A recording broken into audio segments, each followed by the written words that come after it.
السلام علیکم، باخبر سویرا میں خوش آمدید. کیسے ہیں آپ سب؟ میں ہوں سائم خان اور آپ کی خدمت میں حاضر ہوں ایک دفعہ پھر سے. آپ کے سویرے کو بنانے آ گیا ہوں باخبر. جناب ریسنٹلی ہم نے دیکھا کچھ ڈیولپمنٹس ہوئی، ان کے اوپر نظر ڈالیں گے. لیکن آپ کو پتا ہے کہ پرسوں ورجن اسٹاک ریزورٹ کے اندر ایران اور امریکہ کے وفود آمنے سامنے بیٹھے اور بات ہوئی امن کی، بات ہوئی پیس کی. کس کی ثالثی میں؟ پاکستان کی ثالثی میں. اس کے بعد سے ایسی نشستوں میں جب ایسی بیٹھکیں ہوتی ہیں ان میں امپورٹنٹ یہ ہوتا ہے کہ چیزیں سموتھلی چلتی رہیں اور کسی قسم کا رخنا نہ آئے، کوئی ہنڈرنس نہ آئے ان کے بیچ میں. ابھی تک ہم یہ دیکھ رہے ہیں کہ الحمدللہ پاکستان از میکنگ شور کہ ہم اس بیٹھک سے، اس نشست سے طویل المدتی پائیدار امن اچیو کر لیں اور ایک طویل المدتی کانکریٹ امن معاہدہ جو ہے وہ اچیو کر لیں. ابھی تک الحمدللہ نہ کوئی رخنا آیا ہے اور نہ ہی کسی قسم کی ہنڈرنس آئی ہے جناب. لیکن آپ کو پتا ہے کہ اسپوائلر اسرائیل ایگزسٹ کر رہا ہے اور ساتھ ہی ساتھ ڈونلڈ ٹرمپ کی کچھ ایسے بیانات ہوتے ہیں جو کہ جن سے خدشہ یہ ہوتا ہے کہ یہ مذاکرات یا یہ جو بات چیت ہے ان کو کہیں نہ کہیں وہ اسپوائل کر سکتے ہیں. اب امریکی صدر ڈونلڈ ٹرمپ نے جناب ایران کو ایک بار پھر سے متنبہ یہ کیا کہ اگر معاہدے کی پاسداری نہیں کی گئی تو ایسے اقدامات کروں گا جس کا تصور بھی محال ہوگا.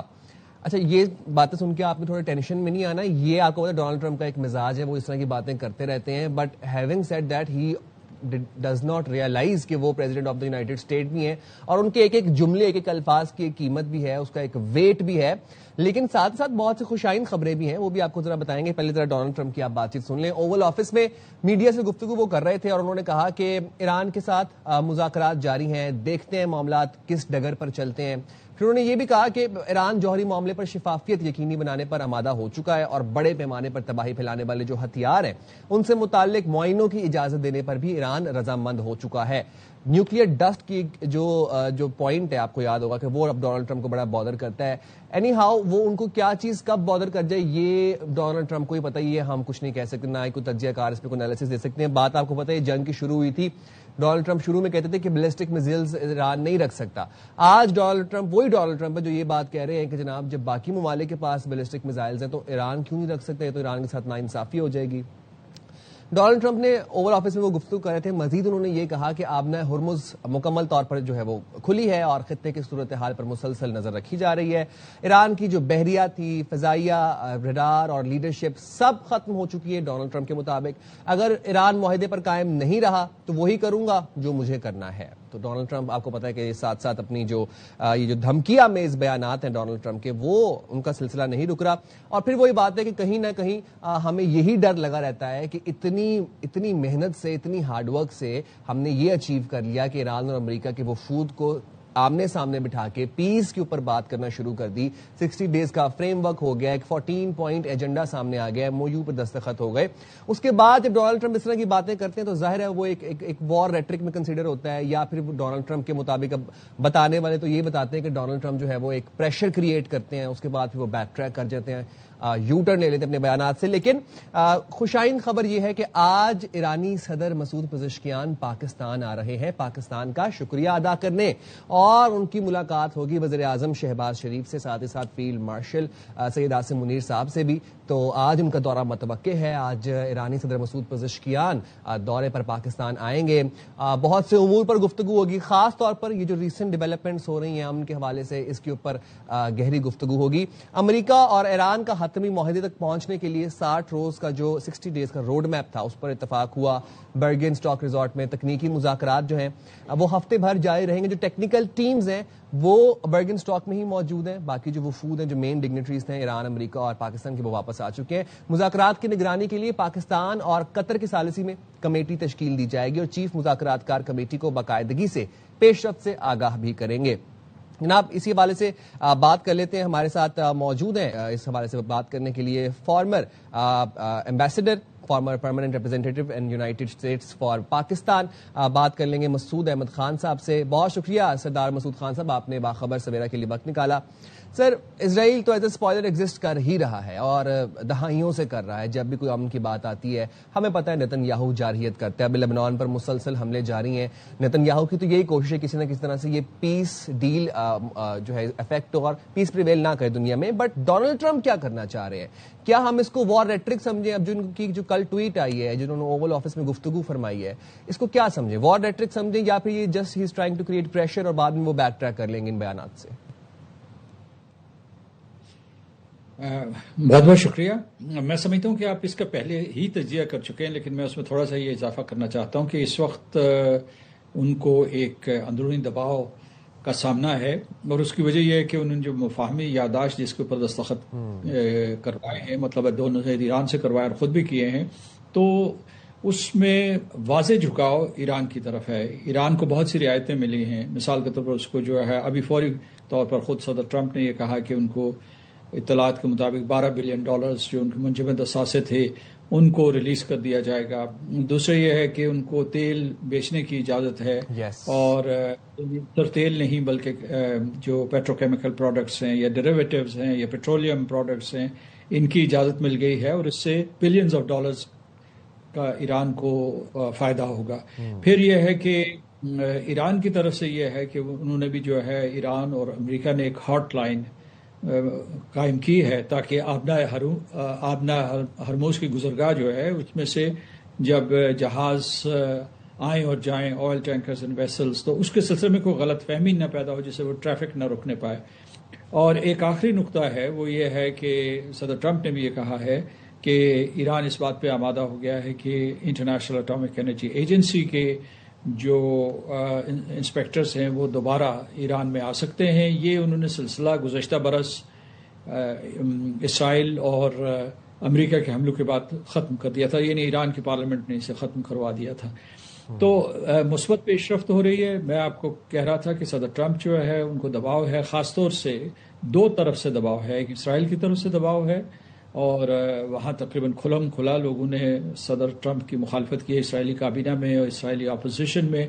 اور دوسرے وزیر اعظم نتن یاہو نے یہ کہا ہے کہ وہ صدر ٹرمپ یا امریکہ کے فیصلوں کے پابند نہیں ہیں، اور انہوں نے کہا کہ جو لبنان اور ایران کو الگ الگ کیا جائے، یعنی یہ دونوں تھیٹرز ایک دوسرے سے ملتے جلتے نہیں ہیں.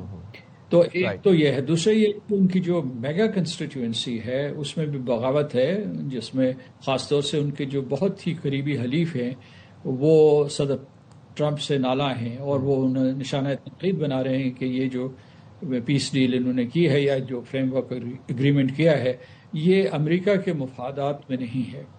تو اس وجہ سے وہ اس قسم کے بیانات دیتے ہیں تاکہ وہ یہ ثابت کریں کہ وہ مسکولر ہیں، حاوی ہیں، اور سے مغلوب نہیں ہوئے، ایران سے مغلوب نہیں ہوئے.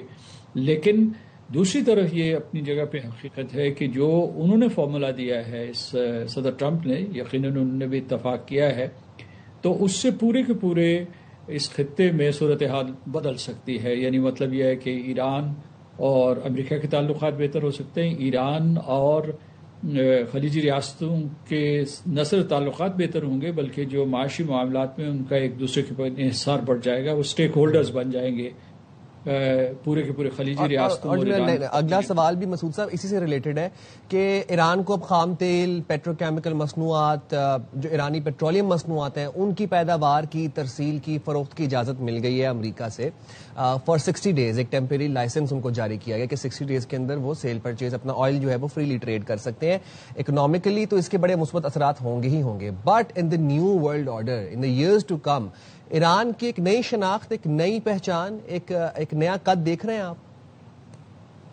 جی بالکل، لیکن یہ سب مشروط ہے کہ جو ان کی فائنل ڈیل مکمل ہو جائے، کیونکہ جیسا کہ آپ نے خود کہا اپنے تجزیے میں کہ اسرائیل مسلسل کوشش کر رہا ہے کہ اسے سبوتاژ کر دے. اور دوسرے یہ بھی ہے کہ یاد رکھیے کہ اسرائیلی لابی اور لابیز امریکہ میں اتنی طاقتور ہیں کہ وہ کسی صدر کو بھی آئسولیٹ کر سکتے ہیں. مثال کے طور پر جو ان کی اے پیک ہے یا اس کے علاوہ دوسری 20 تنظیمیں ایسی ہیں جن کا عمل دخل ہے کانگریس میں، اس کے علاوہ انتظامیہ میں، اور دوسرے جو ہے ڈیسیشن میکنگ انسٹیٹیوشنز ہیں یا اوپینین میکنگ انسٹیٹیوشنز ہیں، ان سب میں جو ہے ان کا عمل دخل ہے، اور وہ جب چاہیں سیاسی قایا پلٹ سکتے ہیں.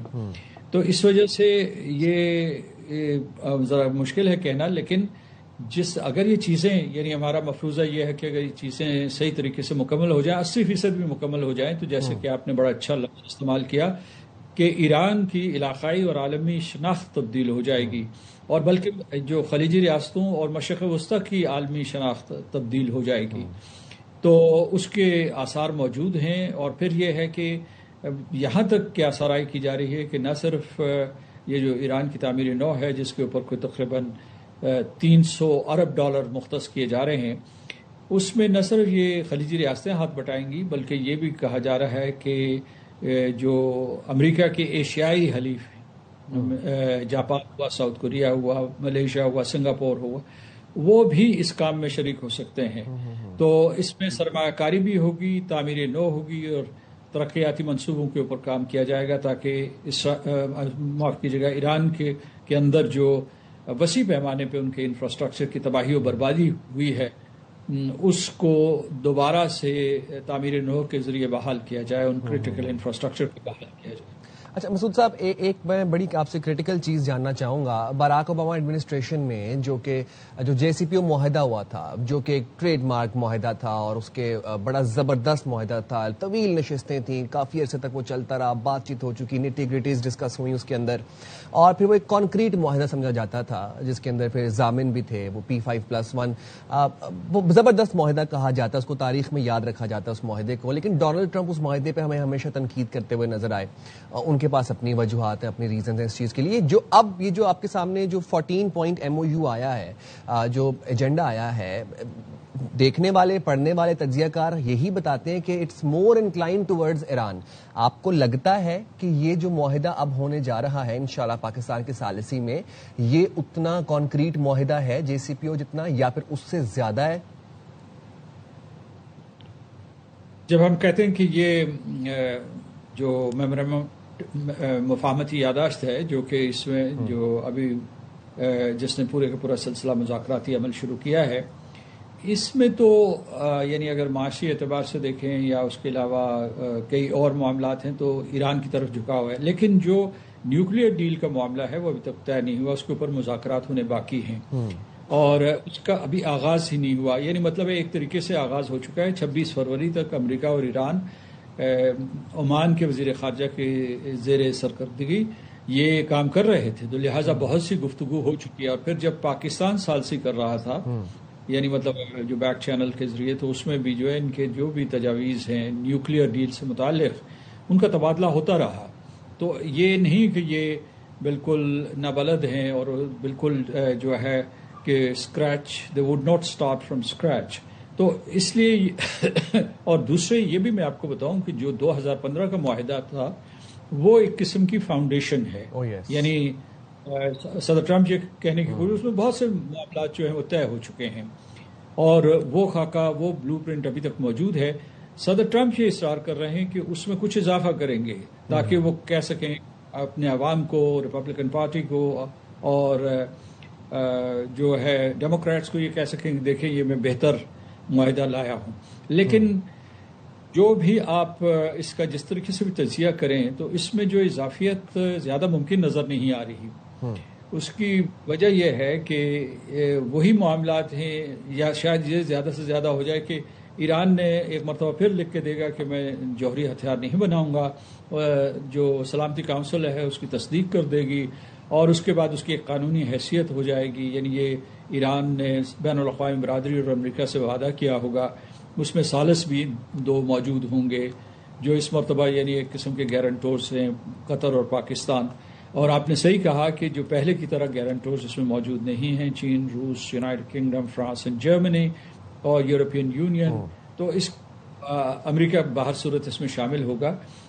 تو اس میں یہ ہے کہ یہ اس کا ابھی تک اس معاہدے کے اوپر، اس کی نیٹی-گریٹی کے اوپر، اس کے جزیات کے اوپر گفتگو ہونی باقی ہے اور کہاں اضافہ ہوگا بڑا مشکل ہے کہنا، کیونکہ ایران کا بہر صورت میں جو دیکھ رہا ہوں انہیں یہ حق ماننا پڑے گا کہ وہ سویلین پرپسز کے لیے یورینیم کی انریچمنٹ کر سکتا ہے اور اپنا نیوکلیئر رکھ سکتا ہے. سر یہ تو ہم نے ایران اور امریکہ کی تو بات ہو گئی، بٹ میں اب جاننا آپ سے یہ چاہ رہا ہوں کہ ایران اور اسرائیل کا کیا مستقبل دیکھ رہے ہیں؟ آپ کو لگتا ہے اسرائیل جارحیت سے باز آئے گا، چاہے وہ لبنان میں ہو، چاہے وہ غازہ میں ہو، یا اور کیا ایران اپنے ریزسٹنس ایکسس کو کنٹرول کر پائے گا، چاہے وہ حماس ہے، حزب اللہ ہے، ہوتیز ہیں؟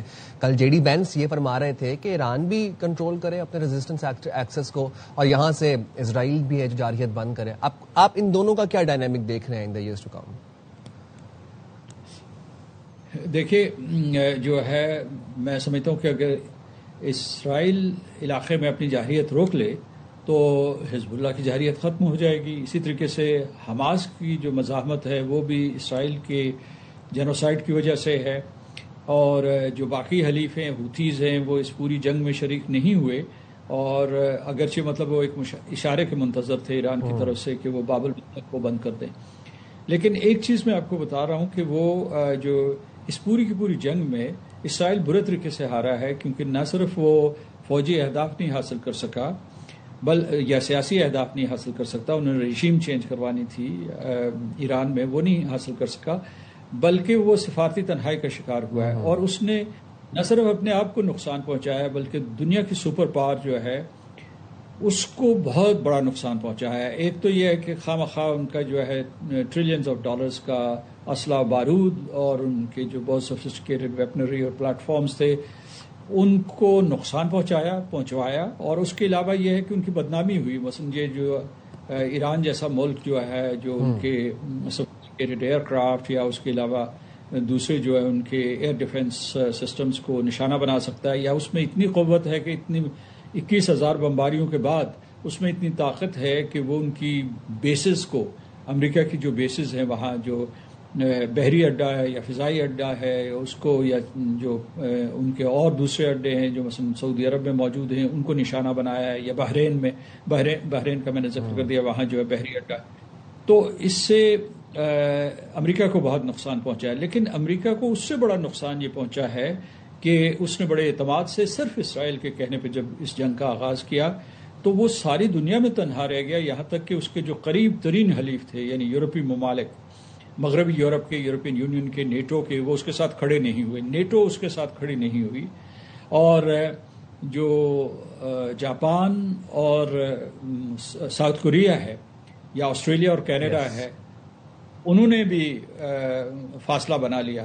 تو آپ یہ دیکھیے کہ سپر پاور کو اس طریقے سے مطلب صفاتی تنہائی کا شکار کرنا یہ صرف اور صرف کارنامہ ہے. تو جی You're right. اچھا مسعود صاحب, now coming towards پاکستان نے زبردست ثالثی کا کردار ادا کیا اور دنیا معترف ہے. آج ہم جتنے الفاظ کہیں اس بارے میں وہ کم ہے. انپریسیڈنٹڈ تھا اس جو پاکستان نے کیا, جس طرح کی ہم نے ملٹری لیڈرشپ اور پولیٹیکل لیڈرشپ کی سنرجی دیکھی, ان کا کمبینیشن دیکھا, یہ تو سر اس کی نظیر ہمیں کبھی مثال ہم نے کبھی دیکھی نہیں ماضی کے اندر. آج ایرانی صدر مسعود پزشکیان صاحب آ رہے ہیں سر پاکستان, شکریہ ادا کرنے پاکستان کا.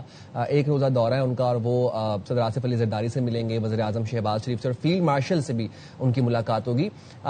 بڑی امپورٹنٹ ہے یہ ملاقات, خاص طور پر اس وقت میں کہ جب پیس ڈیل کے لیے 60 ڈیز کا ایک فریم ورک جو ہے وہ طے ہو چکا ہے اور ہم بہت قریب ہیں ایک پائیدار معاہدے کے. سر کیا امور زیر بحث آئیں گے اس ملاقات کے اندر؟ دیکھیے ایران اور پاکستان کے بہت قریبی تعلقات ہیں, ہمارے مذہبی ثقافتی تعلقات ہیں, اور اس کے علاوہ یہ ہے کہ ہمسایہ ملک ہے, اور ان تمام مشکل حالات میں جب ایران کے اوپر معاشی پابندیاں تھیں ہماری اکراس دا بارڈر تجارت جاری رہی ہے. یعنی وہاں سے بجلی آتی رہی ہے, تیل آتا رہا ہے, کسی نہ کسی شکل میں آتا رہا ہے. سارے کا سارا گوادر میں جو بجلی ہے وہ ایران سے آتی ہے. تو دوسرا یہ ہے کہ یہ لوگ جو ہیں خاص طور سے جو ایران کے لوگ اور پاکستان کے لوگ یہ صدیوں سے ایک بندھن میں بندھے ہوئے ہیں. بہت سی ایرانی لوگ پاکستان میں آباد ہیں, یعنی ایرانی نژاد لوگ جو ہے پاکستان میں آباد ہیں, اور پھر جو ہے مسالک کے اعتبار سے بھی ہمارے جو ہے بہت سی کا ایک حصہ جو ہے ایران کے ساتھ جڑا ہوا ہے. تو یہ حقیقتیں ہیں. اور دوسرے یہ ہے کہ اس جنگ میں جس قسم کا مثالی کردار پاکستان نے ادا کیا, اگرچہ اس کے سعودی عرب کے ساتھ بہت گہرے تعلقات تھے اور خلیجی ریاستوں کے ساتھ, اور پاکستان کی معیشت کا انحصار خلیجی ریاستوں کے اوپر ہے, اس کے باوجود پاکستان نے غیر جانبداری کا ثبوت دیا اور ایران کے ساتھ کھڑا رہا. جب بھی اس کے اوپر حملے ہوئے ان کی یہاں بھی مذمت کی اور سلامتی کونسل مذمت کی.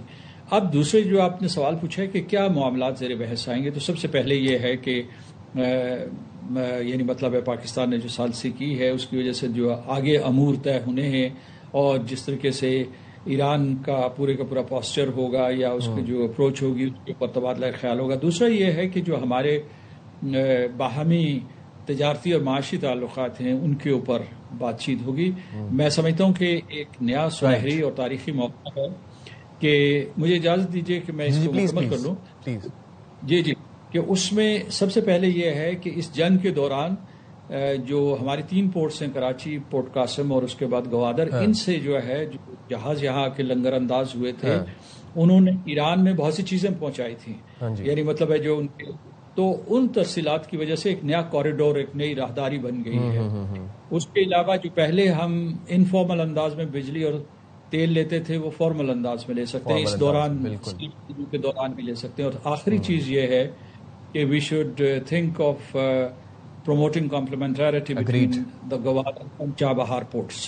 You're so right. Thank you very much. مسعود صاحب، آپ نے باخبر سویرا کے لیے وقت نکالا. نئی راہیں، نئی اپرچونٹیز ہیں پاکستان کے لیے. دیکھنا یہ ہے کہ پاکستان ان اپرچونٹیز کو کیسے اویل کرتا ہے، کیسے کیش آؤٹ کرتا ہے. پاکستان کو بھی صرف دنیا میں ایک نئی شناخت ملی ہے، چاہے وہ علاقائی شناخت ہو، چاہے وہ عالمی برادری میں ایک نیو پہچان، ایک نئی شناخت ہو. تو پاکستان کا قد اونچا ہوا ہے، پاکستان کی آج دنیا معترف ہے. بٹ ہیونگ سیڈ دیٹ، اب ہم یہ بات ڈسکس کر رہے تھے اپنے پروگرام میں 3-4 دن پہلے سے ہی اس نشست سے کہ ایران کے اوپر سے جب سینکشنز ہٹیں گی یا جب ایران کی معیشت بوم کرے گی، ایران کے فروزن ایسٹس جو ہیں وہ ڈی فریز ہوں گے، اس کے بعد ایران کی معیشت تو بوم کرے گی. پاکستان پہ اس کے کیا اثرات آئیں گے، اس کے عالمی معیشت پہ کیا اثرات آئیں گے، باقی ممالک کو اس سے کیا فائدہ ہوگا. اب جو سب سے امپورٹنٹ آج جو کل کی ڈیولپمنٹ ہے ابھی تک کی، وہ یہ ہے کہ امریکہ نے ایران کو 60 روز کے لیے اجازت دے دی ہے. کس چیز کی اجازت دے دی ہے؟ کہ ایران خام تیل، پیٹروکیمیکل مصنوعات اور جو ایرانی پیٹرولیم مصنوعات ہیں ان کی پیداوار، ترسیل اور فروخت کر سکے گا. اس کو اس چیز کی اجازت ہے. یقیناً یہ ایک بڑی ڈیولپمنٹ ہے اور اس بڑی پیش رفت کے حوالے سے پاکستان پر کیا اثرات ہوں گے، یہ موضوع آج کل جو ہے وہ زیر بحث ہے. اور اسی پہ ہم جان لیں گے. ہمارے ساتھ ڈاکٹر خاقان نجیب صاحب موجود ہیں. بہت شکریہ ڈاکٹر صاحب، آپ نے باخبر سویرا کے لیے وقت نکالا. یہ بات تو ہم آپ سے پوچھتے آ ہی رہے تھے پری دس نشست کے سر پاکستان پہ کیا اثرات ہوں گے جب ایران کی اکانومی جو ہے وہ مثبت انداز سے آگے بڑھے گی. اب فائنلی میرے خیال سے this is the right time and the right day یہ پوچھنے کے لیے کہ اب تو ایران کو 60 روز کے لیے ایک ٹیمپریری لائسنس جاری کر دیا گیا ہے. Iran would be free to trade oil. اس کی ترسیل، پیداوار جو ہے اپنی مرضی کے مطابق کر سکے گا. اگر یہ پائیدار ہوتا ہے، یہ مطلب یہ لانگ ٹرم لائسنس ہوتا ہے، ایران کو اس طرح کا کوئی اجازت ملتی ہے، سر پھر پاکستان کے لیے کیا اپرچونٹیز ہے؟ دیکھیے، میں نے ہمیشہ کہا ہے کہ جن ملکوں نے ترقی کی ہے ان کے اراؤنڈ جو ٹریڈ ہے دیٹ ہیز بین جسے کہتے ہیں نا محور ہے اس گروتھ کا. ایسٹ ایشیا نے ترقی کی، آپ نے دیکھا کہ پورا آسیان ریجن، ای یو نے ترقی کی، ایک یورپین یونین. سو پاکستان کے اراؤنڈ یہ جو ریجن ہے 900 کلومیٹر کا بارڈر ہے ایران کے ساتھ. Central Asia and West Asia یہ پاکستان کی ایکسس ہے. سو جو پاکستان کی کنیکٹیوٹی اور انڈسٹریل گروتھ ہے، یہ جو سارا ایران کا ایز آف ہونا ہے، یہ اس کو ایک طرح سے کمپلیمنٹ کرتا ہے. اس کو ٹریڈ کے ضمن میں اس طرح سوچنا چاہیے. یہ ہماری بائیلیٹرل ٹریڈ آئی تھنک $2 ارب کی ہے، ہم $5 ارب کی گفتگو کرتے رہے ہیں. So now is the time. I P pipe line بنانے میں ہمیں بہت سے ڈالر لگانے پڑیں گے پاکستان میں، یہ بھی یاد رکھیے. ہمارے پاس تو وہ انفراسٹرکچر نہیں ہے، بٹ لوور انرجی کاسٹ اور جو ایکسپورٹ انڈسٹری ہے پاکستان سے، آپ وہاں کیا پہلے پاکستان سے ہم وہاں کیا لے جا سکتے ہیں اس پہ غور کر لیتے ہیں. ہم پاکستان سے ہماری ٹیکسٹائل ہے، ہماری فارماسیوٹیکل ہے، ہماری ایگریکلچر پروڈکٹس ہیں. یہ 3 ایسی چیزیں ہیں جو ہم استعمال کر سکتے ہیں وہاں جانے کے لیے. رائس، میٹ، فروٹ، ویجیٹیبلز، آپ ڈیٹیل میں جائیں تو آپ بہت سا کچھ کر سکتے ہیں. ایران سے پیٹرو کیمیکلز کی وہاں پہ ایک انڈسٹری ہے، فرٹیلائزر ہے، انرجی پروڈکٹس. آف کورس اس وقت انفارملی آپ ایک تیل دیکھتے ہیں وہاں سے آتا ہے، یہ بات یہاں ہے پاکستان میں. So you can move to formalisation. ایک چیز جو لوگ نہیں جانتے، ہم انڈسٹریل را مٹیریلز بھی یوز کر سکتے ہیں ایران کے، and Iran is good with that. اب یہ چیزیں کہنا تو آسان ہے، یہ تو میں کہہ سکتا ہوں، مطلب یہ تو ہم بہت سے عرصے سے کہہ رہے ہیں کہ یہ چیزیں ہو سکتی ہیں. آئی پی پائپ لائن بھی بن سکتی ہے. اس سے ایک ایکسپوجر جو LNG کا ہے اور جو پرائس والیٹیلٹی ہم نے دیکھی ڈیورنگ وار، وہ کم بھی ہو سکتا ہے. لانگ ٹرم انرجی سیکیورٹی بھی ہو سکتی ہے. سو میں نے بوتھ ایکسپورٹ اینڈ امپورٹ دونوں کو کور کیا. سینٹرل ایشیا تک اگر افغانستان کے تھرو نہیں بھی جاتے تو that opens up a root. یار بٹ بات یہ ہے کہ یہ ساری چیزیں کرنے کے لیے نا you have to have a framework in the country which is business friendly, taxes which are business friendly, energy کا mechanism which is business friendly. آپ کی جو پورا نظام ہے جس میں یہ 2 میں نے آپ کو ذکر کیا، ایک ڈی ریگولیٹڈ اکانومی، یہ سارا کچھ جو ہے نا آپ کو پہلے اپنے ملک میں ٹھیک کرنا پڑے گا. اینڈ ایگریکلچر $10 ارب کی ہم امپورٹ کرتے ہیں, $6 ارب کی ایکسپورٹ کرتے ہیں, $4 ارب کا گیپ ہے. بہت بڑا ہمیں ایک جسے کہتے ہیں کوشن ملا ہے کہ ہم اس کے تھرو اس گیپ کو ختم کر سکیں. پر ایگریکلچر کی پیداواری صلاحیت کو تو ٹھیک کرنا پڑے گا نا, اس کو کیے بغیر تو یہ بات نہیں بنے گی. جب تک اپنے گھر کو فنڈامنٹلی ٹھیک نہیں نہ کر لیں گے, اسٹرکچرلی ٹھیک نہیں کر لیں گے, تو یہ اتنی بڑی جو اپرچونٹی آئی ہے اس سے فائدہ تو اٹھا لیں گے, پر کیا ہم 2 سے 5 سے $8 ارب پہ جا سکتے ہیں؟ That is to be seen. I mean you can keep my clip and always remember کہ پاکستان جب تک اپنے اسٹرکچرز پیداواری صلاحیت کے ضمن میں ٹھیک نہیں کر لیتا تب تک ورلڈ کمپیٹیٹو نہیں ہو سکتا دنیا کو چیزیں بیچنے کے لیے. یو سو رائٹ ڈاکٹر صاحب, بٹ آبویسلی اب اسٹرکچرل ریفارمس کے لیے ایک ہیفٹی اماؤنٹ آف انویسٹمنٹ چاہیے ہوگی, کیپٹل چاہیے ہوگا, جیسے بھی آپ نے ذکر بھی کیا, اربوں ڈالرز چاہیے ہوں گے. ٹو بگن ود, کیا ایسی اپرچونٹیز ہیں جو کہ پاکستان اویل کر سکتا ہے, جس میں ظاہر ہے پھر اتنے ابھی ریفارمز بھی نہ کرنے پڑے ہمیں, اور نہ ہی ہمارے پاس آبویسلی اتنے پیسے بھی نہ خرچ ہوں اس کے اوپر. نیو ٹرانزٹ کوریڈورز کے حوالے سے, خاص طور پر جو گوادر گبت کوریڈور ہے جو ایران کے ساتھ ہے, وہ سنیں کہ اس کی ایمرجنس بڑی امپورٹنٹ ہے, اسٹریٹجک اس کی جو کوریڈور ہے اس کی امپورٹنس بڑی سگنیفیکینٹ ہے. تو وہ اس حوالے سے ہمیں بتائیے گا. خاص طور پر یہ بھی سنا ہے ہم نے کہ وہ ٹرانسپورٹ کاسٹ جو ہے وہ 55% تک کم کر دے گا تھرو کراچی روٹس. دیکھیے گوادر چابہار جو ہے نا, یہ دو میں ہمیشہ سمجھاتا ہوں کہ یہ کمپٹیشن میں نہیں ہے, یہ کمپلیمنٹیرٹی میں ہے. اس کا مطلب ہوتا ہے کہ pragmatic view, good policy makers take pragmatic views, اور ایک کوآرڈینیٹڈ پورٹ اسپیشلائزیشن آپ اس ایریا میں بنا سکتے ہیں. شیئرڈ لوجسٹک سروسز ہو سکتی ہیں دونوں کی, ریجنل شپنگ نیٹ ورکس بنا سکتے ہیں. اور یہ جو انٹیگریشن ہے نا سینٹرل ایشیا اور یہ جو ٹریڈ روٹس ہیں, سو جو پوٹینشیل ہے وہ کارگو والیومز کا ہے. ان دی امیجیٹ آپ نے مجھ سے پوچھا, اس میں فارن انویسٹمنٹ بھی آ سکتی ہے, اور پاکستان کی جو کوسٹل اکانومی ہے اور جو ساری بلو اکانومی کی ہم گفتگو کرتے ہیں اس کو بھی آپ آگے لے کر چل سکتے ہیں. یہ بات بالکل درست ہے. سو ہم نے 3 بگ ونز کی بات کی ہے. Cheap and reliable energy. میں چیپ اس سینس میں نہیں کہتا کہ یہ کوئی آپ کو سستی مل جائے گی, بٹ چیپ میں اس طرح کہتا ہوں کہ ایک ریگولر انرجی ملے گی, گیس امپورٹ اویلیبل ہوگی, الیکٹریسٹی ٹریڈ ہو سکتی ہے, پیٹرو کیمیکل انپوٹس مہیا ہو سکتے ہیں.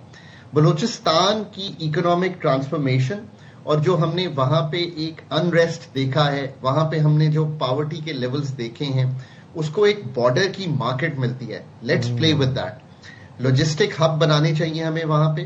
مائننگ اینڈ انڈسٹری جو اس وقت چل رہی ہے اس کو ہمیں تقویت دینی چاہیے, اور امپلائمنٹ جنریشن کر کے یہ جو ہمارا یوتھ ہے بلوچستان کا اس کو مین دھارے میں لانا چاہیے. یہ نہ بھولیے کہ پاکستان کی اتھارٹیز نے ہمیں ابھی کچھ مہینے پہلے بتایا کہ 47% of the people in Balochistan are پور.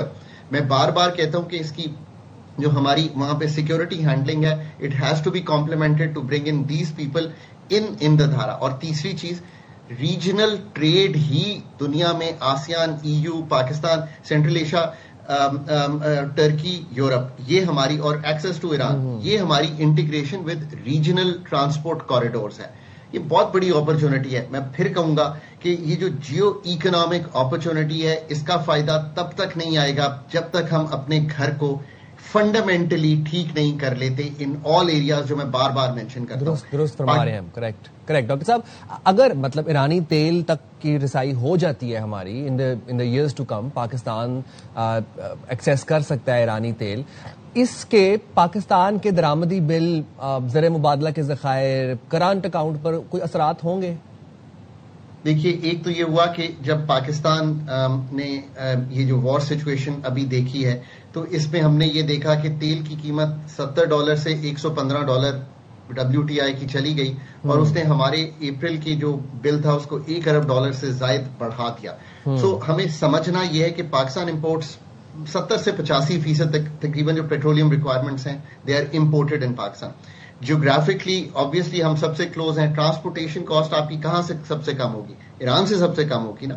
اگر $3 سے $5 بیرل بھی آپ سیو کرتے ہیں, that translates into hundreds of millions of dollars annually. So sure, یہ بات آپ کی درست ہے, پر یہ بھی یاد رکھیے کہ لوور امپورٹ جو ہوتی ہے, امپورٹ بل تو کم ہوتا ہی ہے, ٹریڈ ڈیفیسٹ کم ہوتا, کرنٹ اکاؤنٹ کم ہوتا ہے, یہ اینٹی انفلیشنری ہوتا ہے, آپ کی جو قیمتوں کے بڑھنے کی شرح ہے اس میں, اور انرجی سیکورٹی. دیکھیے پاکستان کی energy security comes from Saudi Arabia, UAE, Kuwait and Qatar.